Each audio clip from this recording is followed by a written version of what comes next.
staged countless of international expos and sellout concerts, but now the Ticketpro Dome in Johannesburg is shutting its doors. The owner, Sasol Pension Fund, has sold the arena to a company that does not operate in the event space. RX Venue Management says the lockdown-related ban on public gatherings meant the Dome could not fully operate since restrictions came into place last year. It warned the fate of the Ticketpro Dome is an alarm bell, it says, for the events industry. It's called on government to address the dire situations for businesses in the sector. Black Coffee, Katy Perry, Lionel Richie, they were among the sellout artists who performed at the venue. Well, Carol Weaving is the MD of RX Africa and RX Venue Management. She joins us now for more. Carol, thanks very much for talking to us. So, as we said, April 1998, the first major concert event. And here we are, one of the largest indoor concert venues in the country is no more with the arrival of COVID. It must be sad for you. Yeah, it's heartbreaking, obviously. The pandemic, I know, has hit us all in various ways. But, of course, in the live events industry, there's been a ban on public gatherings. We haven't been able to do anything for the last sort of 16 months, which is now looking like the whole of 2020 and the whole of 2021. So it'll be 2 years. So as I understand it, the Sasol Pension Fund has sold the venue, and the venue will not be used in the event space any longer. And I suppose that's a trickle effect on businesses that were supplying some of the Dome events, so it might have consequences here.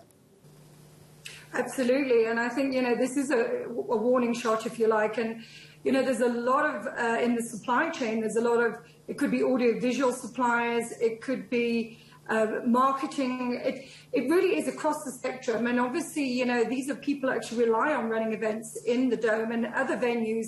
But our industry has been so badly hit already that I think this is just, another nail in the coffin. And I think with the pandemic, when it finally hit the third phase that we've just had in the third wave and the total ban on public gatherings, it really is, I think it was just the sort of final straw, the straw that broke the camel's back.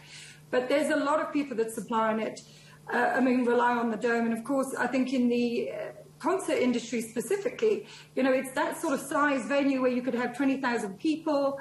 Exactly, you were talking about the baby show earlier with Barney and what have you. It's really the only sort of venue that size that can comfortably host those sort of large-scale international concerts. So globally, it's a loss. It's a loss for South Africa. Could we have avoided this closure without compromising the health risks, or was this inevitable? Yeah, you have to understand in our industry, we're all organising sort of experts, if you like. We would always put on an event that's safe and secure, and we would make sure we had the best protocols in place. That sort of goes with our territory. I think it could have been avoided to a certain extent, absolutely. Had we been allowed to operate at 50% capacity, like the malls, for instance, I think we would have actually been in much better shape. We could have continued to at least run our events, where at the moment we're not running anything. And it's not always about the music events and the fun. We run a lot of trade shows, which are pure business to business.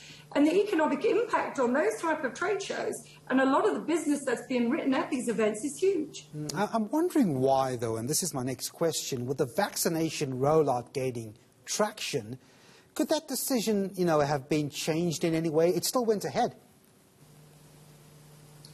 The actual, you mean the cell? Yeah, I'm just saying that with the vaccination rollout gaining traction, surely that space would have opened up with the safety increasing, or was that not the case? So, I think a lot of the concern, I think, for Sasol Pension Fund is that they are a pension fund. I think sort of running into any sort of type of loss is obviously going to be a difficult situation for them, period. The buyers will basically, it'll become a sort of permanent showroom, I think, for want of a better word. So yeah, it is tricky. It's happened. We've fought to keep the Dome going as it is, and we fought really, really hard because it's really important for our industry sector, and it's important for business tourism and the greater sort of economic community. All right, we're going to have to leave it there. Sad to see that happening. Well, Carol Weaving is the MD of RX Africa and RX Venue Management. Okay, so